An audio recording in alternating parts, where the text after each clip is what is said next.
Bismillahirrahmanirrahim. Assalamualaikum warahmatullahi taala wabarakatuh. Nabda hadzal majlis bi qiraati ummul kitab Al-Fatihah. A'udzu billahi minasyaitonir rajim. Bismillahirrahmanirrahim. Alhamdulillahirabbil alamin. Arrahmanir rahim. Maliki yaumiddin. Iyyaka na'budu wa iyyaka nasta'in. Ihdinas siratal mustaqim. Siratal ladzina an'amta 'alaihim ghairil maghdubi 'alaihim waladdallin. Alhamdulillahirabbil alamin. Wassalatu wassalamu ala asyrafil anbiya'i wal mursalin wa ala alihi wa sahbihi ajma'in. Nahmaduhu wa nasta'inuhu wa nastaghfiruh wa na'udzu billahi min shururi anfusina wa min sayyiati a'malina. Man yahdihillahu fala mudilla lahu wa man yudlilhu fala hadiya lahu. Arsalahu bil huda wa dinil haqq liyuzhirahu 'ala ad-dini kullihi walau karihal kafirun. Qala Allah Ta'ala fi kitabihil aziz, ya ayyuhalladzina amanu taqullaha haqqa tuqatih wa la tamutunna illa wa antum muslimun.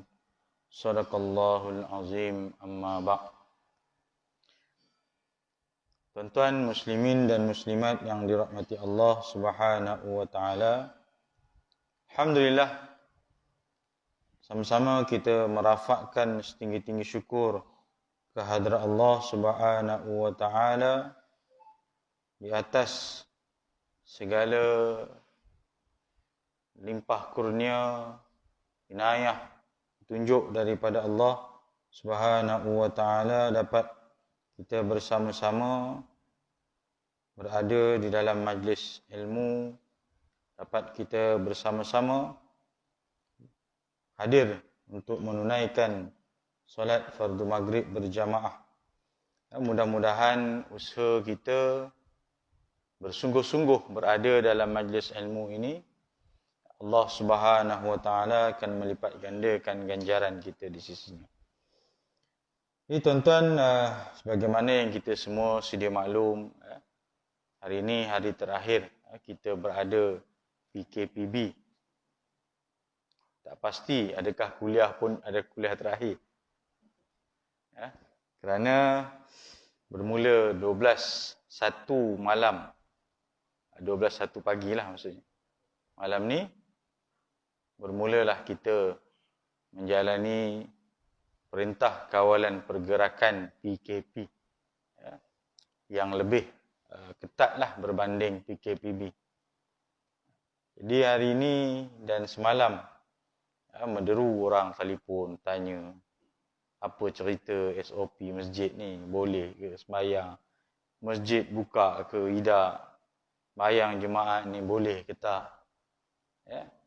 Jadi sebenarnya susah juga nak jawab. Formulanya gini je lah tuan-tuan. Selagi tak ada keluar apa-apa arahan, tuan-tuan datang sembahyang macam biasa. Habis cerita. Kabur ke mana kawan-kawan yang lain, rupa itu jawapannya. Kerana kita adalah dia punya prosedur dia lah. Nak mengeluarkan satu SOP itu ada prosedur-prosedur dia. Ada perlu perkenan pihak-pihak tertentu. Jadi kita mungkin perlukan masa lah. Jadi besok Jumaat macam mana ni, dah PKP ni? Adakah kami tak boleh keluar sembahyang Jumaat? Sembahyanglah tuan-tuan. Selagi pengerusi tak pagar pintu, datang je lah sembahyang. Dan tak ada arahan terbaru mengatakan bahawa tak dibenarkan sembahyang dalam tempoh PKP, maka jalan macam biasa. Kita pun tak berani nak cakap lah. Tapi takkanlah tengah-tengah malam ni pula tiba-tiba keluar arahan tu. Mungkin mustahil lah. Kalau besok pun keluar arahannya, wallahualam logiknya takkanlah besok keluar, besok juga nak dilaksanakan. Mungkin kelang kabut kan. Jadi, saya lapiklah kata-katanya bahawa selagi tak keluar, tidak ada apa-apa yang disampaikan oleh pengerusi masjid atau pihak berkuasa agama, kita teruskan macam biasa. Ya. Jangan teragak-agak nak pergi, boleh pergi ke tidak, nak sembahyang subuh esok boleh ke tidak. Ya, kerana ada beberapa negeri yang aktiviti agama di masjid tidak dibenarkan. Ada negeri-negeri tertentulah. Kalau tak silap saya dipahamkan di Kedah kuliah tak ada, tak berjalan. Sembahyang pun ada dilimitkan beberapa orang sahajalah. Begitu juga saya ingat di Selangor dah lama lah. Selangor dah lama dah. Cuma mungkin ada negeri yang agak memberikan ruang, contohnya Negeri Sembilan. Syukurlah mereka di sana. Masjid seperti biasa berdasarkan keluasan masjid. Maknanya bagaimana kita biasalah. Kita mengharapkan begitulah tuan-tuan. Namun begitu kita akurlah apa juga keputusan pihak pemerintah untuk melakukan atau mengeluarkan arahan SOP ini, kita lihatlah dari sudut untuk kemaslahatan kita bersama. Walaupun di sana nanti ada juga yang tak puas hatinya. Kenapa masjid tutup lah? Kenapa asyik-asyik masjid yang kena? Tempat lain, pasaraya, shopping mall, tak ada pula nak kena. Masjid juga. Ada yang lagi marah, dia kata gini, yang jadikan kes ni kilang. Kan, pekerja ramai yang positif, yang itu, yang positif ni bercambah. Tapi kilang operasi macam biasa. Yang disuruh tutup masjid. Tu naya. Tapi apa boleh buat, kita akurlah. Adalah hikmah dia. Atas musibah kita ini, kullai yusibana illa ma kataballahu lana wa maulana. Katakanlah bahawa tidak ada suatu musibah itu yang ditimpakan illa ma kataballahu lana, melainkan telah tertulis, termaktub di sisi Allah Subhanahu wa taala. Jadi semua yang berlaku ni di bawah ilmu Allah Taala. Jadi kita akur, di samping kita teruskanlah berdoa, mudah-mudahan Allah permudahkanlah urusan kita. Kita tengoklah esok situasinya macam mana, lengang tidak jalannya. Tu belum kira orang tanya nikah pula. Menduru orang telefon. Apa cerita nikah ni boleh ke tidak? Kita hal masjid pun tak selesai lagi. Kami kata SOP masjid pun tak keluar lagi. Nikah macam mana pula? Nikah pun lebih kurang gitulah. Kami pun tak tengah tunggu. Tengah tunggu SOP nikah adakah dibenarkan ataupun tidak. Kalau dibenarkan, alhamdulillah lah, jalanlah macam biasa. Cuma ikutlah SOP yang telah ditetapkan. Tapi kalau tak dibenarkan, naya lah. Bukan naya kita, naya dia nak nikah. Demo dah get ready dah kan. Paksa tangguh dan sebagainya. Jadi macam-macam lah yang berkait. Jadi tak ada siapa pun yang nakkan situasi ini tuan-tuan. Semua nak bahawa kita berada pulih kembali.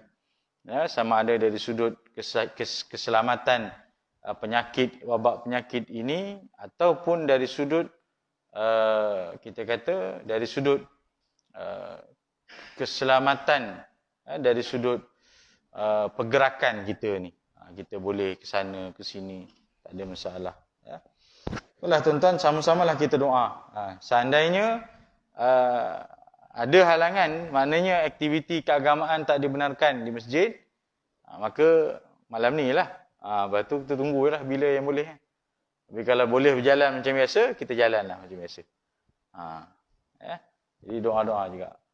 Kita pun tak nak tuan-tuan situasi macam awal PKP dulu, di mana 3 bulan masjid tak buka, 3 bulan kuliah tak berjalan. Ilmu tak ada, ilmu tak berjalan. Terpaksa orang kuliah secara online lah. Kuliah secara online ni dia Feel dia lain. Kita bercakap seorang-seorang. Kadang-kadang rasa macam betul ke aku bercakap ni. So tak ada siapa kat depan.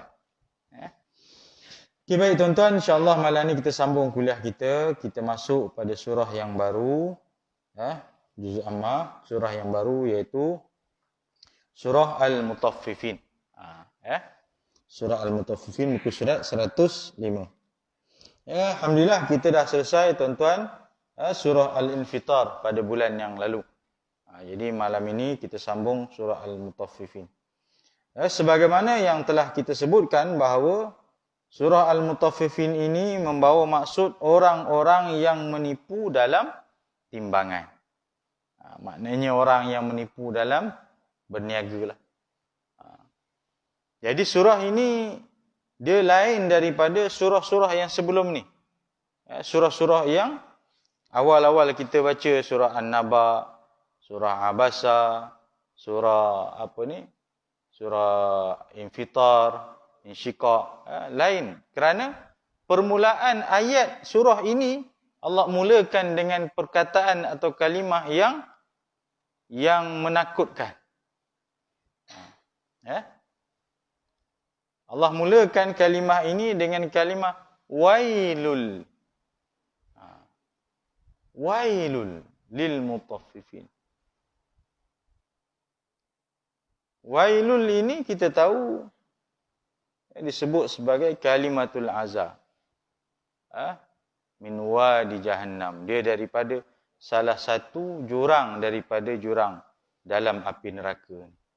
Ibn Abbas kata, wailul itu salah satu daripada jurang yang ada di dalam neraka jahannam. Mula-mula ayat dah cerita neraka jahannam. Kalau kita tengok ayat surah sebelum ni, tak adalah cerita terus neraka tu. Kalau contohnya surah An-Naba, amma yatasaalun, tak ada cerita pasal neraka. Dan wan nazi'ati gharqa, surah An-Nazi'at. Dan surah Abasa wa Tawalla, idza as-samaa'u syaqqat, idza asy-syamsu kuwirat. Tak ada cerita terus neraka ni. Ini mula-mula ayat ni terus Allah Ta'ala sebut wailul lil mutaffifin. Atau bahasa mudah yang kita nak sebut, neraka wail lah bagi orang-orang yang menipu dalam sukatan timbangan. Sebab itu orang-orang yang berniaga ni tuan-tuan, Allah rakamkan dalam Al-Quran peringatan. Bukan hanya dari sudut timbangan sahaja. Bermaksud jangan menipu dalam perniagaan. Yang disebut di sini dari sudut timbangan. Tetapi dalam perniagaan ini macam-macam aspek penipuan yang ada. Yang kita perlu hati-hati zaman sekarang ini. Apatah lagi dalam situasi ini perniagaan online permintaannya tinggi kerana dalam situasi PKP ini orang lebih berminat untuk berurus niaga dalam online. Ada yang kena tipu. Order barang ini sampainya lain barangnya.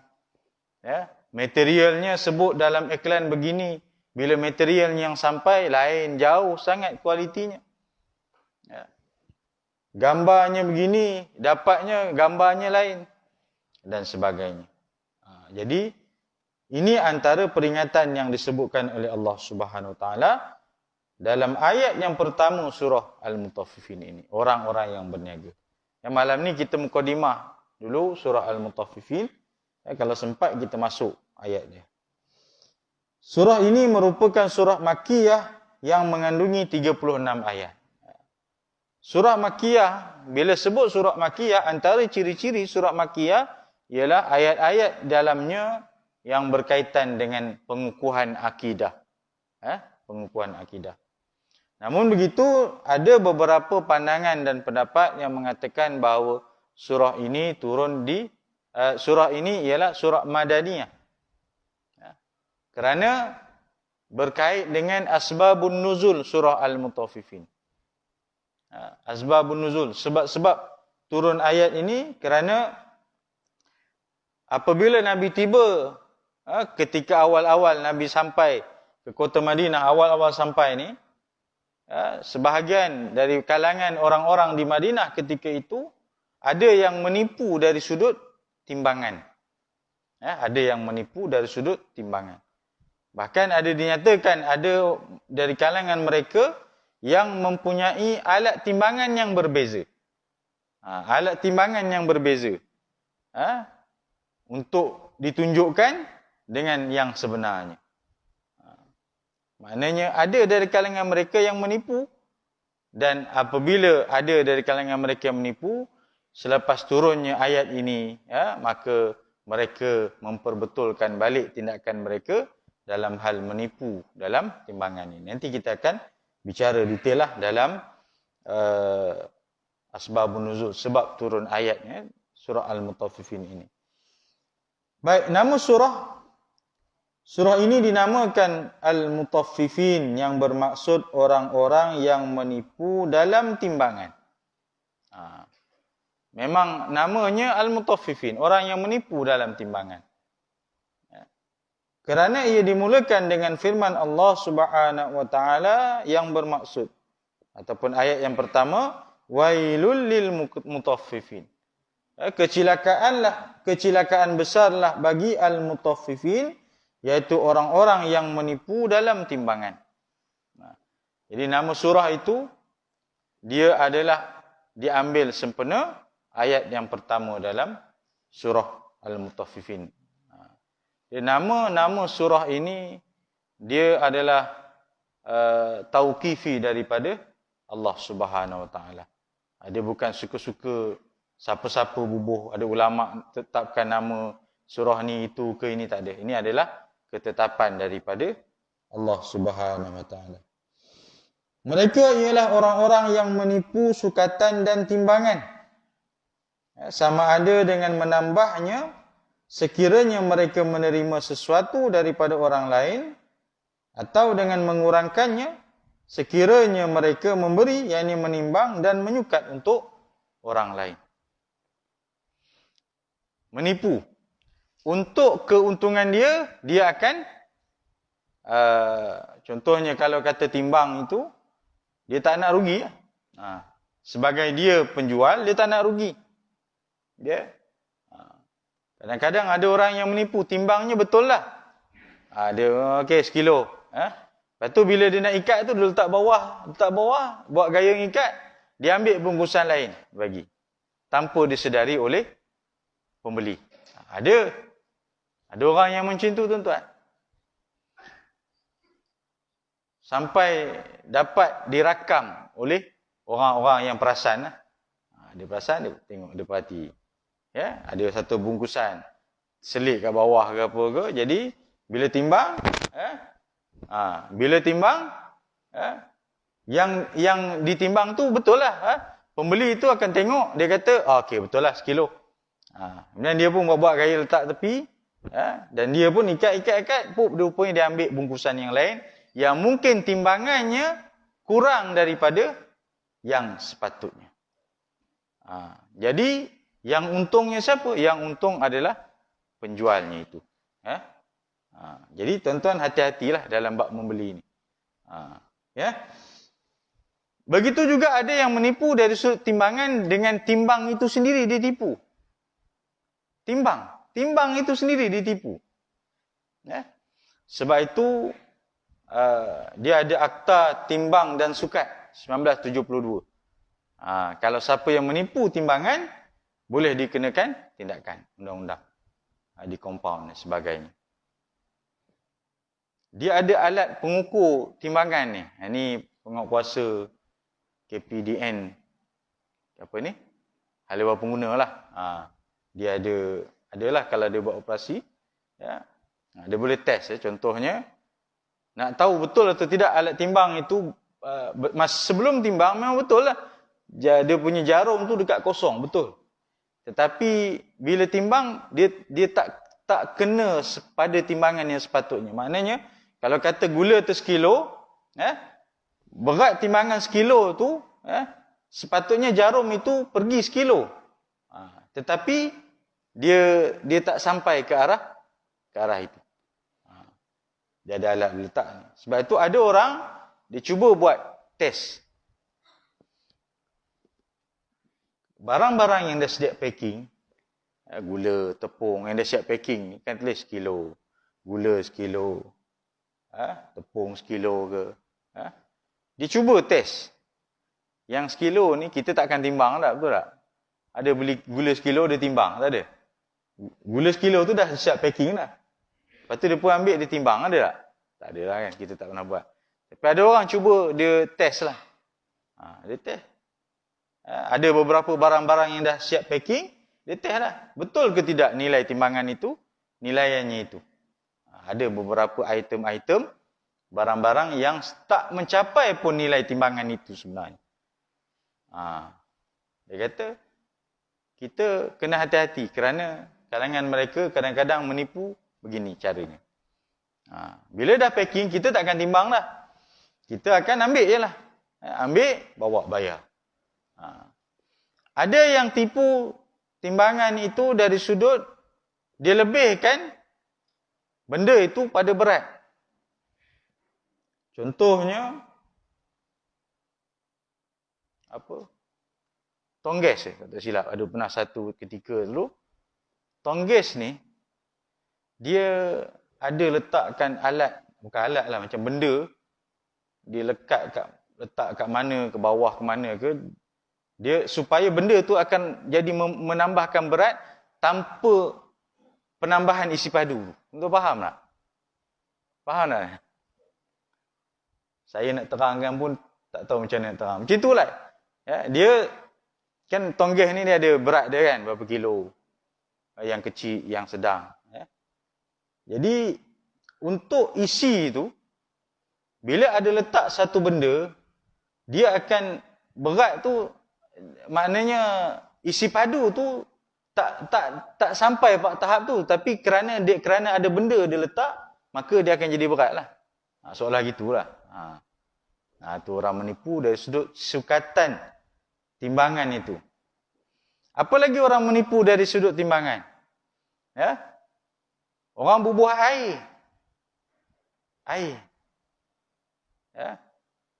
Ayam disuntik dengan air bagi kembung dan bagi rasa berat. So bila kita timbang, ayam tu akan jadi lebih berat. Beratnya itu bukan kerana berat ayam, tapi berat kerana dicampur dengan air yang disuntik dan dicucuk. Samalah juga dengan sebahagiannya ikan dan benda-benda lain lah. Banyak yang kita nak tengok orang-orang yang menipu dari sudut timbangan ini. Itu baru dari sudut timbangan saja, tuan-tuan. Timbangan saja. Sukatan. Belum cerita yang menipu yang banyak yang lain-lain lagi lah dalam bab perniagaan. Dan penipuan dalam perniagaan ini, tuan-tuan, bukan sahaja di zaman Nabi SAW. Allah dah rakamkan, dah berlaku lama dah lagi. Tuan-tuan tengok dalam surah Hud ayat 84, Allah sebut bagaimana kaum Nabi Syuaib alaihissalam. Wa ila Madyana akhahum Syuaiba. Qala ya qaumi ibudullaha ma lakum min ilahin ghairuh. Apabila Allah perintahkan Nabi Syuaib ajak kaumnya, ani ibudullaha ma lakum min ilahin ghairuh. Sembahlah Allah Taala yang esa. Wa ya qaumil auful mikyala wal mizan. Dan dia suruh dan dia perintah kepada kaumnya auful mikyala wal mizan. Cukupkanlah sukatan dan timbangan. Zaman Nabi Syuaib lagi dah ada orang menipu dalam timbangan ini. Dan wallahualam mungkin sebelum lagi daripada itu lagi ada orang menipu dah. Jadi orang menipu dalam timbangan berniaga ini bukan sekarang lagi, dah lama dah, tuan-tuan. Maka sebab itu Allah memberi peringatan supaya orang-orang yang berniaga menipu dalam sukatan timbangan ini, ambil perhatian. Allah beri peringatan, wailul. Neraka wail. ataupun jurang yang paling dalam neraka jahanam bagi mereka-mereka yang menipu dalam sukatan timbangan, tuan-tuan. Okay, baik. Sebab itu kita tahu bahawa kebanyakan, sebahagian besar rezeki itu puncanya datang daripada berniaga, betul. Sebab itu Nabi peringatkan kepada kita. Nabi pernah keluar memanggil peniaga-peniaga, wahai peniaga-peniaga sekalian. Bila Nabi tengok ramai peniaga-peniaga, Nabi pesan pada peniaga-peniaga ni, Nabi bagi peringatan lah. Nabi sebut inna tujjar yub'asuna yaumal qiyamati fujjara. Nabi kata sungguhnya inna tujjar, sungguhnya peniaga-peniaga, penjual-penjual ini akan dibangkitkan pada hari kiamat, yub'asuna yaumal qiyamati fujjara, melakukan kejahatan. Fujjara maknanya, gambarannya banyak orang boleh melakukan penipuan, kejahatan dalam berniaga ni. Tapi Nabi sebut illa man ittaqallah wa barra wa sadaqa. Melainkan peniaga-peniaga yang ada sifat takwa kepada Allah Ta'ala dan melakukan kebaikan dan jujur dalam perniagaannya. Nabi sebut dah. Inna tujar, sesungguhnya peniaga-peniaga ini akan dibangkitkan hari kiamat fujara, orang yang banyak melakukan kejahatan. Antaranya inilah menipu dalam timbangan. Melainkan Nabi kata, maknanya mungkin banyaklah di situ orang yang menipu dalam niaga itu, melainkan beberapa orang yang ada kejujuran dalam diri dia. Ada rasa jujur dalam niaga, dia betul-betul orang yang terselamat daripada fujara itu tadi. Tapi nak jumpa orang yang yang terselamat, illa man ittaqallah wa barra wa sadaqa dalam berniaga ini bukan mudah, tuan-tuan, zaman sekarang. Orang nak untung lebih. Tapi hakikatnya berniaga itu tidak sebagaimana yang sepatutnya. Ada kita jumpa orang yang berniaga jujur, tuan-tuan. Alhamdulillah. Bahkan dia bukan sekadar berniaga jujur, bahkan dia ada budak berniaga dengan sampai ke peringkat bersedekah lagi. Nasi goreng itu, dia punya nasi goreng sebungkus dia tu boleh makan 2 orang, punya banyak. Harga biasa.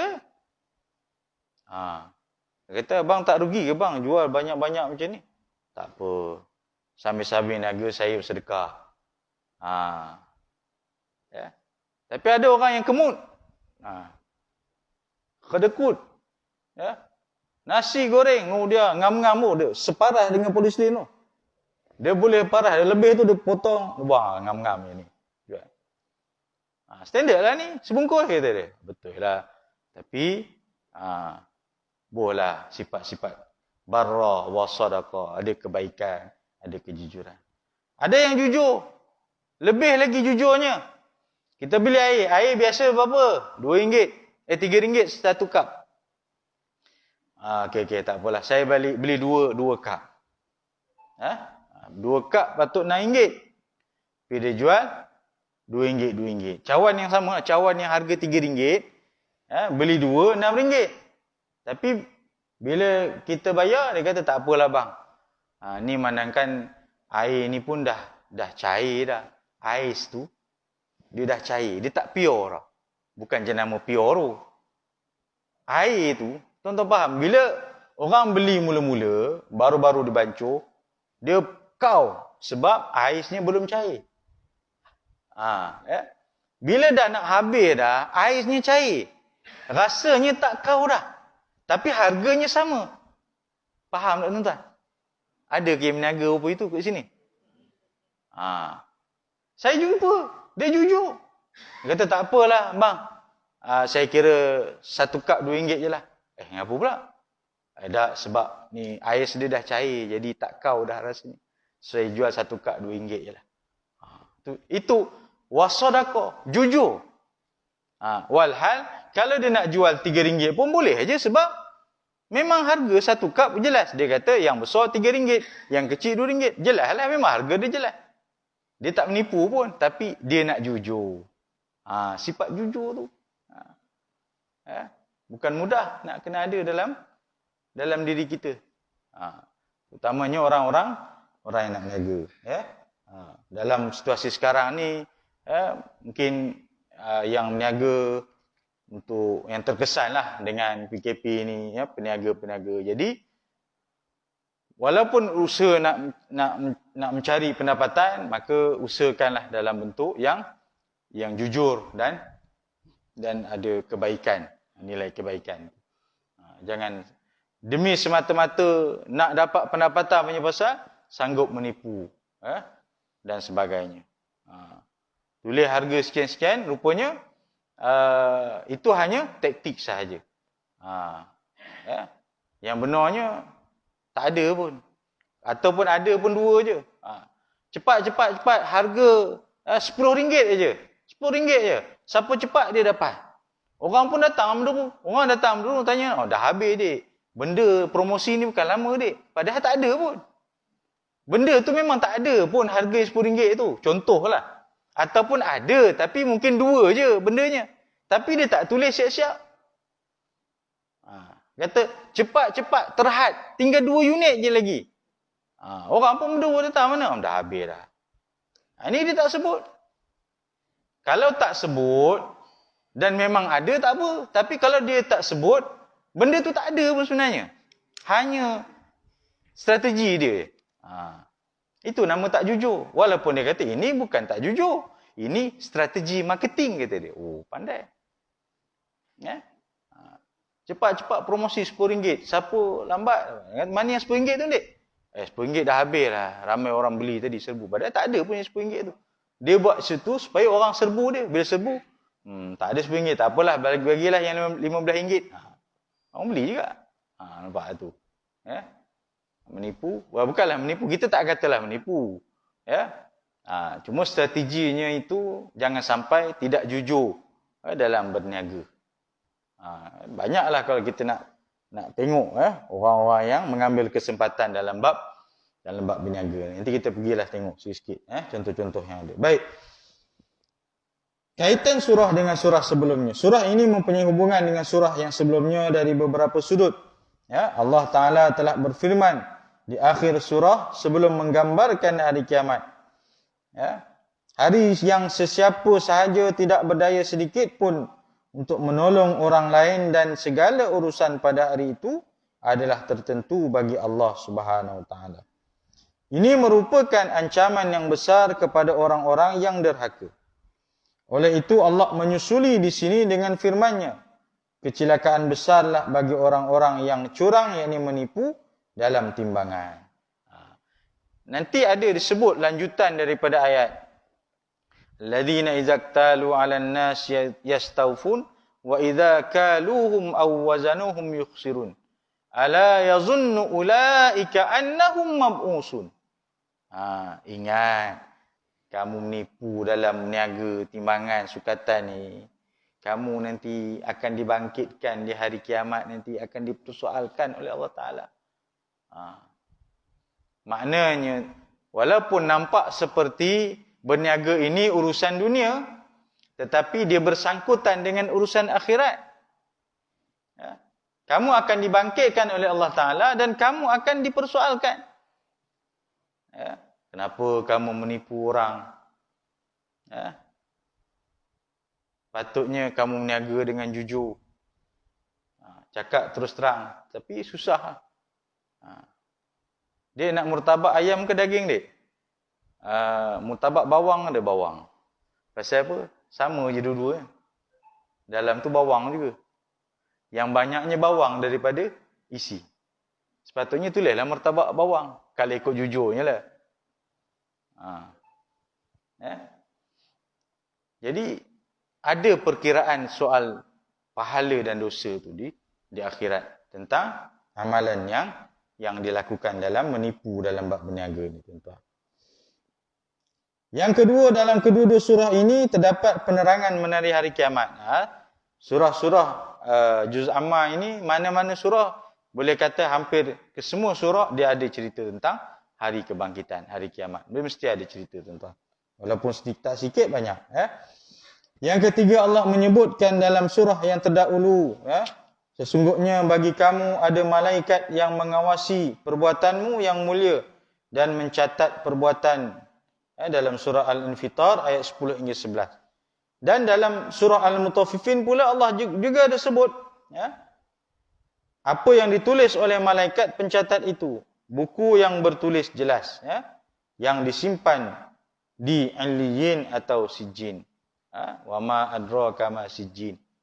Itu dalam surah Al-Mutaffifin.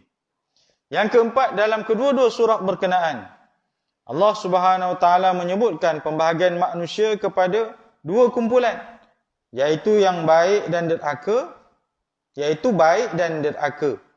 Dan dia menyebutkan kesudahan setiap kumpulan, sama ada syurga ataupun neraka. Dia sebut dalam surah Al-Mutaffifin pun, nanti kita akan jumpa. Inna kitabal fujjar lafi sijjin, wa ma adraka ma sijjin. Begitulah seterusnya yang menceritakan situasi yang sama dalam surah-surah Al-Infitar sebelum surah Al-Mutaffifin. Baik. Kita teruslah masuk mukadimah surah ni. Ini kandungan umum ni kita tak payah bacalah. Okey, baik. Janji buruk kepada orang-orang yang menipu dalam timbangan.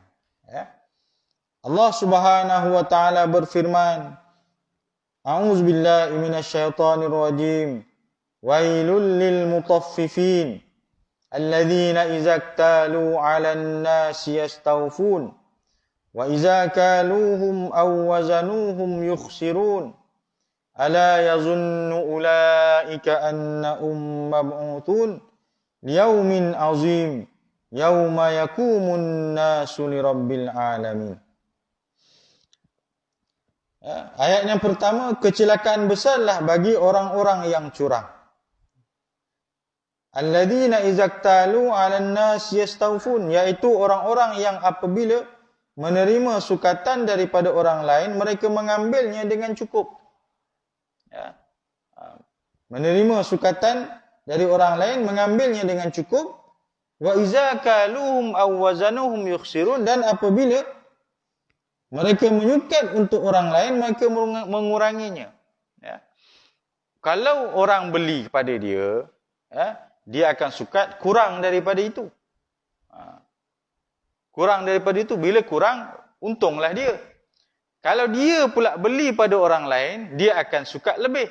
Dia akan timbang lebih. Dia beli pada orang, dia timbang lebih lah pasal untuk dia. Sebab itu disebut benda ini, dia bukanlah menipu dalam sukatan yang banyak. Contohnya, sepatutnya timbangannya itu 1 kilo. Tapi dia kurang 100 gram ke. Kurang 200 gram ke. Mungkin dengan perkiraan dia kata, alah, bukan banyak pun, sikit je. Sikit je dia ambil untung daripada pengurangan timbangan itu. Bukan banyak, sikit. Tahu sikit itu Allah bagi peringatan tu. Wailul lil mutaffifin. Yang mengurangi sukatan timbangan. Sebab tu kadang-kadang kita tengok, dia packingnya besar. Packingnya besar, tapi bila buka dalamnya separuh. Bukan separuh, tak sampai separuh pun kadang-kadang. Dalamnya suku. Tapi timbangannya wallahualam lah. Ataupun packing dia tulis itu. Asalnya mungkin kita kata asalnya 1 kilo lah. Lepas tu ada time promosi. Dia pun tulis tu packing dia tulis percuma 50 gram. Pernah jumpa tak tuan-tuan? Biasa kan? Tak kira lah apa-apa produk pun, tak nak sebut lah nama produk apa-apa kan. Apa-apa lah. Kan dia tulis tu percuma 50 gram. Betul ke tak agak-agak? Tuan-tuan rasa betul ke tak? Tapi kita pernah timbang tak agak-agak? Betul ke tambah 50 gram lagi ni? Kita pun letak. Ini tak pernah. Tapi wallahualam ada yang kata betul ke tak? Macam tak ada beza je. Macam tak ada beza. Dia tulis je percuma 50 gram. Tapi sebenarnya tak ada. Ataupun diskaun 50%. Betul dia buat diskaun 50%. Tetapi sebelum didiskaun dia up dulu harga. Dia up dulu harga. Bila up harga, nak diskaun 50%, tak ada masalah. Sebab seperti harga asal. Itu kita kata tadi, antara orang yang tak jujur dalam berniaga ni. Nak kata menipu, saya tak menipu, betul lah. Tuan tengok harga, asalnya 100. Tapi sebelum dia nak diskaunkan itu, dia dah naik dah harga. Bila dia diskaun, maknanya seperti harga asal lah. Tak ada. Tak ada beza.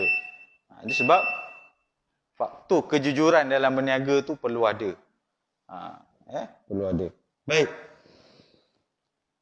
Ala yazunnu ulaika annahum mab'utsun. Tidakkah orang-orang itu yakin bahawa mereka akan dibangkitkan? Ni saya kata tadi, ada perkaitan dengan perhitungan kita di akhirat kelak. Kita benar, kita jujur dalam berniaga, kita menipu dalam berniaga, akan ada perhitungan di sisi Allah Ta'ala di hari kebangkitan nanti. Liyaumin azim, pada satu hari yang besar, yauma yakumun nas li rabbil alamin. Iaitu hari ketika manusia bangun menghadap Tuhan sekalian alam. Ini fasa ayat yang pertama dalam surah Al-Mutaffifin. Peringatan keras daripada Allah Subhanahu wa Ta'ala. Sebab turunnya ayat. Kita ambil sikit asbabun nuzul. An-Nasa'i dan Ibnu Majah menyebut dengan sanad yang sahih bahawa Ibnu Abbas berkata, ketika Nabi Muhammad SAW datang ke Madinah, penduduk-penduduknya merupakan antara orang-orang yang paling kuat menipu dalam sukatan. Sebelum kedatangan Islam lah di kota Madinah. Orang paling kuat menipu. Kita ni sekarang pun ada, kita kata apa? Kita aimkan lah. Tapi macam kita kata, kalau dengan dia ni, kau kena pandai-pandai lah. Dia ni memang kuat pusing ni.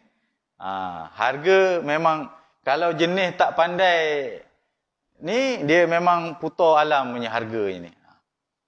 Ada orang yang memang kita dah aim. Kau beli kat mana? Kedai tu lah. Kedai tu memang lah. Memang kau kena balun lah. Ya. Ni berapa ni kalau repair ni? Contoh kan. Ini kurang 1,000 ni. Itu tak masuk kos beli barang lagi. 1,000. Ya benar. Bukan besar pun sikit je. Sekarang harga barang mahal. Kos upah tinggi. Tak apalah. Cari orang lain pula. Berapa ni? Ini cincai abang 200 je lah. Nampak? Dia jauh dulu. Termasuk upah barang. Ya, sekali lah tu bang. Sekali. Upah barang sekali. Kita tak cakap lah. Kita, saya tanya orang tu dia kata 1,000. Kita tak cakap lah. Kalau kita cakap kan dia kata, ya ke? Tak apalah, saya letak lah 500 je. Itu kita kata tadi, kita tak tahu yang mana betul ataupun yang mana menipu. Kalau kita jalan je, 1,000 jalan lah. Walhal hakikatnya tak sampai pun. Tak sampai. Apatah lagi dia nak ambil kesempatan. Datang rumah tengok, abang kerja apa bang? Saya kerja ni, pejabat ni. Dia tengok kita kerja pejabat, gaji pun padu, dia tekan lah. Itu biasa. Kereta rosak tengah jalan, hantar bengkel. Dia pun pandai tanya, abang dari mana nak ke mana ni? Ni mesyuarat ni, kerja pejabat ni. Dia tahu lah kita kerja ni lah kan, gaji, kerja gomen ni kan, gaji padu ni. Dia tekan lah, ini bang, ini rosak ni kena ganti ni semua kena ganti, itu ini ganti. Akhirnya, kosnya mencecah ribuan ringgit. Kadang-kadang, bukan betul pun, tapi sebab dia tahu ada peluang dia nak manipulasi, Dia manipulasi ya. Ada ruang dia nak memutar balik, dia mutar balik. Sebab kita kena hati-hatilah tuan-tuan. Ya, ada orang dia dah masak dah dunia perniagaan ni, dia tahu selok-belok siapa yang menipu, siapa yang betul. Tak ada masalah. Tapi kalau macam kita yang tak tahu, ya, ni hari tu kecoh pasal daging apa? Daging import kan. Udah 40 tahun dah tuan-tuan. Kabarnya 40 tahun. Baru nak nyebut, udahlah tu. Dah jadi darah daging dah tuan-tuan. Dah jadi darah daging dah. Itu kalau betul lah. Kalau betul maksudnya 40 tahun tu lah kan. Ada yang rumus-rumus. Kita pun tak pasti benda tu betul ke tidak. Ada rumus kata entah daging ni, daging kangaroo ke, daging rimau ke, daging apa ke, dia label situ daging ni. Ya. Kita tak tahu. Tu orang cakap gitulah. Orang kata, logik juga ngapa harga yang import lagi murah daripada harga yang tempatan. Orang kata gitu pula. Tuan-tuan makan ke tak? Masa ni baru nak kata tak makan dah, tak ada makna lah. Ya. Itu pun salah satu unsur penipuan. Unsur penipuan. Walaupun bukan dari sudut timbangan, tapi dari sudut material dia. Ya, barang ini sebenarnya bukan daging lembu, contohlah kan. Bukan daging lembu, tapi diisytiharkan daging lembu. Kalau yang halal tak apa lagi tuan-tuan. Contohnya ini daging kerbau, tapi diisytihar daging lembu. Tak apalah dua-dua tu halal. Kalau kata daging tu daging yang haram, diisytihar daging halal, tak nanya kita. Bukan kata nanya lagi dah. Memang habis. Itu menipu. Sebab nak untung punya pasal. Nak untung punya pasal. Okay, baik. Jadi di Madinah ni asalnya diorang banyak menipu. Berniaga. Ya. Maka Allah Ta'ala turunkan ayat, kecelakaan besarlah bagi orang-orang yang curang. Yang ini menipu dalam timbangan. Ya. Wailul lil mutaffifin. Allah turunkan ayat itu. Ya. Maka selepas itu mereka pun menimbang, yang ini menyukat dengan betul. Bila dah ditegur oleh Allah Ta'ala, barulah mereka membuat sukatan yang betul, ikut timbangan yang sepatutnya. Al-Sudi berkata, di Madinah pada masa itu ada seorang lelaki yang dikenali sebagai nama Abu Juhainah. Dia mempunyai dua penyukat, iaitu dia menerima sesuatu dengan menggunakan penyukat yang tepat, nampak? Dan memberi sesuatu dengan menggunakan penyukat yang kurang. Untuk ke dia, penyukat yang tepat, untuk ke orang yang kurang. Itu sebab ada orang test yang timbang yang jenis besar tu, timbang durian apa tu, ya. Kita tengok jarum dia kosong, tapi rupanya bila dia ditekan ni, jarum tu macam orang kata apa? Dia bergerak laju. Maknanya bukan pada timbangan yang sepatutnya. Itu yang harga sampai melambung tinggi. Rupanya kena tipu dari sudut mesin timbang itu. Dia menipu dari sudut mesin timbang tu. Sebab itu kalau beli yang jenis timbang-timbang yang tu, cek, tuan-tuan cek lah timbang tu.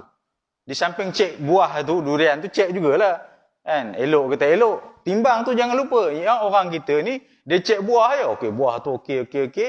Ada tetak-tetak okey. Dia tak tahu timbang tu dah rosak.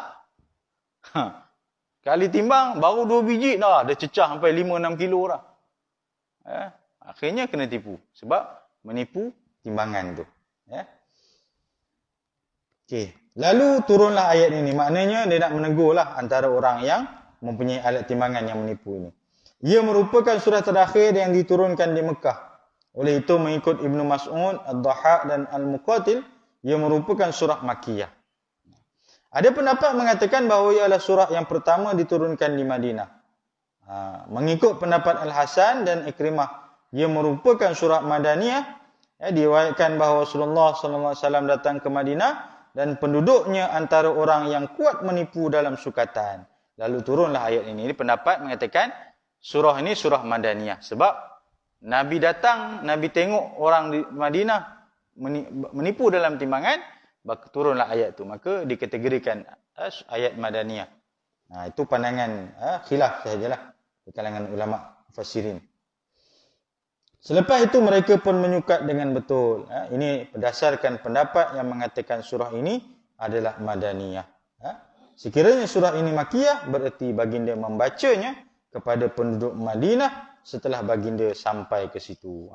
Tak ada masalah pun. Kalau surah makiyah sekalipun, bermaksud bahawa Nabi terima Nabi ceritakan kepada penduduk Madinah. Turun di Mekah tetapi Nabi cerita kepada penduduk Madinah. Kalau surah Madaniyah sekalipun, bererti Nabi berada di Madinah dan turun ayat itu di Madinah. Itu tak ada masalah. Itu hanya khilaf di kalangan para mufassirin. So, jadi itu tuan-tuan, sebagai mukadimah surah Al-Mutaffifin pada malam ini. InsyaAllah berkenaan syarahnya kita akan bicara pada bulan yang akan datang. Sekiranya tidak ada apa-apa penangguhan ataupun halangan SOP PKP ni. Kita doakan malam besok ada kuliah. Tak tahulah. Sebab besok adalah malam pertama selepas PKP. Okey, wallahu alam tuan-tuan. A'udzubillahi minasyaitonirrajim. Bismillahirrahmanirrahim. Allahumma ij'al jam'ana hadza jam'an mar'uma wa tafarraqna min ba'dihi tafarruqan ma'suma. Allahumma nawwir qulubana bi nuri hidayatika kama nawwartal arda bi nuri syamsika abadan abada bi rahmatika ya arhamar rahimin. Rabbana atina fid dunya hasanah wa fil akhirati hasanah wa qina adzabannar. Sallallahu alaihi wasallam Muhammad wa ala alihi washabihi ajmain. Alhamdulillahirabbil alamin. Kita tangguh dengan tasbih farah dan suratul asr. Subhanakallahumma wa bihamdika. Bismillahirrahmanirrahim.